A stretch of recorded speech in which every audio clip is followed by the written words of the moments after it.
हरे कृष्णा।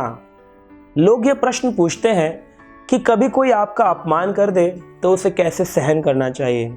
देखिए, बहुत मुश्किल है इस बात को समझना कि हमारा अपमान होता क्यों है, क्योंकि देखिए ये क्रिया की प्रतिक्रिया होती है।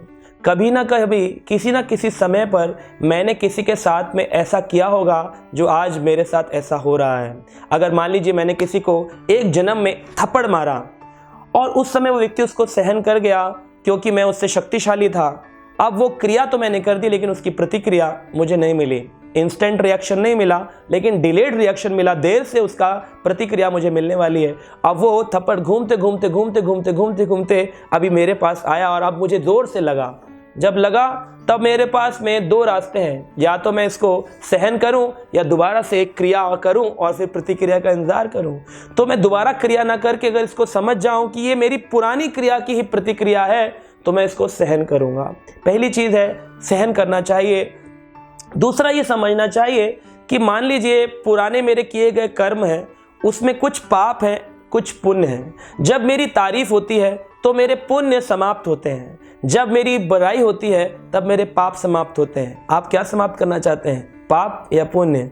ऑब्वियसली आप सब यही कहेंगे कि आप अपने पाप समाप्त करना चाहते हैं। तो जब कोई आप पर दोषारोपण करे, आपका अपमान करे, तब आपको प्रसन्न होना चाहिए कि ये व्यक्ति मेरी बड़ी मदद कर रहा है मेरे पाप रूपी घड़े को समाप्त करने के लिए, क्योंकि जब मेरा समय अंत आएगा तो मेरे पाप का घड़ा समाप्त हो चुका होगा और सिर्फ विराजमान रहेंगे पुण्य। लेकिन हमें अगर बुरा लगता है और हम फिर दोबारा से उसकी बुराई करते हैं जिस व्यक्ति ने हमारा अपमान किया, तो फिर हमारे पाप का घड़ा यथारूप भरा रहता है। इसलिए हमको सहन करना चाहिए। तीसरी बात, हमको ये समझना चाहिए कि मैं शरीर नहीं हूँ, आत्मा हूँ। अगर मुझे ये भान हो गया कि मैं इस शरीर में रहने वाली एक आत्मा हूँ, मैं ये शरीर नहीं हूँ, क्योंकि जब मैं डॉक्टर के पास जाता हूँ मैं कहता हूँ मेरे शरीर में दर्द है। मैं ऐसा क्यों कहता हूँ मेरे शरीर में दर्द है? क्योंकि मैं शरीर नहीं हूँ, मैं शरीर में रहने वाला कोई एक व्यक्ति हूँ, वो है आत्मा। तो इसका मतलब अगर किसी ने कुछ अपमान किया तो किसका किया, इस शरीर का कि आत्मा का?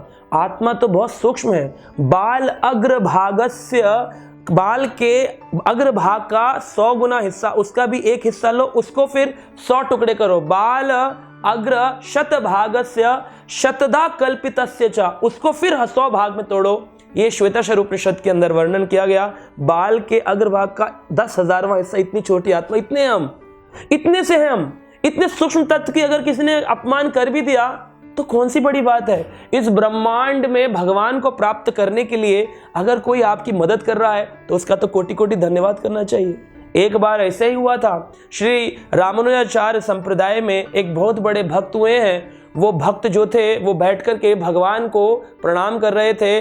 श्री रंगम में भगवान रंगनाथ स्वामी के आगे खड़े होकर के प्रणाम कर रहे थे और भगवान को बोल रहे थे, हे प्रभु, मैं बहुत खल हूँ, मैं बहुत कामी हूँ, मैं बहुत दुराचारी हूँ। पीछे बैठा एक उनका दोषी तो था, उनसे घृणा करता था, नफरत करता था। कहता है, सत्यम सत्यम, ये बात सत्य है कि ये पापी है, खल है, दुराचारी है। फिर उन्होंने कहा, मैं तो दीन हूं, हे प्रभु मैं तो कपटी हूं। तो फिर कहता है, सत्यम सत्यम सत्यम। तो रामानुजाचार्य के जो ये शिष्य थे, इनके आसपास अनेकों शिष्य थे, ये सब बोले, अभी आप इसके साथ कैसा व्यवहार करेंगे? आप हमें इजाजत दें तो अभी हम इसको तोड़ डालें, मोड़ डालें, मार डालें। लेकिन उन्होंने कहा, नहीं, अपने गले से श्री रंगनाथ स्वामी की माला निकालकर इस भक्त के गले में डाली और कहा, बहुत बहुत धन्यवाद आपका। कितने वर्षों से मैं भगवान को बोल रहा था मैं कपटी हूँ, लेकिन भगवान मेरी बात नहीं मान रहे थे। आज आपने इस बात की पुष्टि कर दी कि हाँ, मैं कपटी हूँ, मैं खल हूँ, मैं कामी हूँ, मैं दुराचारी हूँ। अब भगवान मेरी सुने ना सुने, पर आप तो इतने महान हैं, आपकी ज़रूर सुनेंगे। ऐसा व्यवहार देख के सामने वाला जो दूसरा दोषी था, ये द्वेषी व्यक्ति के आंखों में आंसू आ गए। कहता है, अरे आप बड़े महान हैं। तो भगवान के भक्त को इस प्रकार से रिएक्ट करना चाहिए अगर वो समझे कि ये मेरी भक्ति में मेरी मदद कर रहा है। आप देखिए, जैसे शिव जी के प्रसंग में आता है, जब दक्ष प्रजापति ने उनको बुलाया नहीं था अपने घर के यज्ञ में, सभी देवताओं के लिए वहां पर सिंहासन लगे थे, परंतु महादेव जो दक्ष प्रजापति स्वयं सती माता के पिता थे, उन्होंने अपने दामाद को ही नहीं बुलाया था।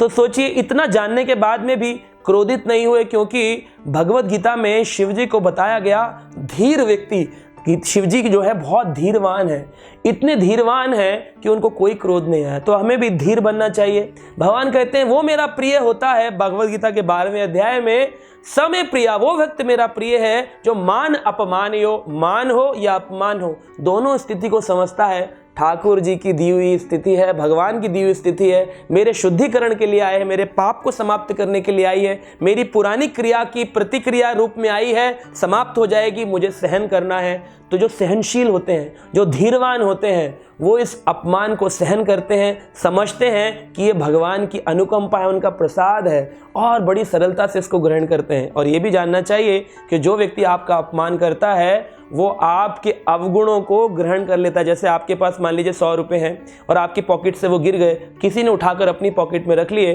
तो क्या हुआ, वो 100 रुपये आपके अब उसके हो गए। तो जो अपमान करता है, आपके अवगुण देखता है, आपके दोष देखता है, सही मायने में उस व्यक्ति ने, उस द्वेषी व्यक्ति ने आपके अवगुणों को निकाल कर आपका अपमान करके आपको तो शुद्ध कर दिया और खुद अपनी जेब भर ली है। तो इस प्रकार से अगर आप ये सब चीज़ समझ जाएंगे तो आप अपना अपमान सहन कर पाएंगे जैसे शिव जी ने किया था। इसलिए अपना अपमान सहन करते रहिए, भक्ति में आगे बढ़ती रहिए, क्योंकि मान हो अपमान हो भक्त के लिए सब बराबर है, उसको तो सिर्फ कृष्ण प्रेम चाहिए। हरे कृष्णा।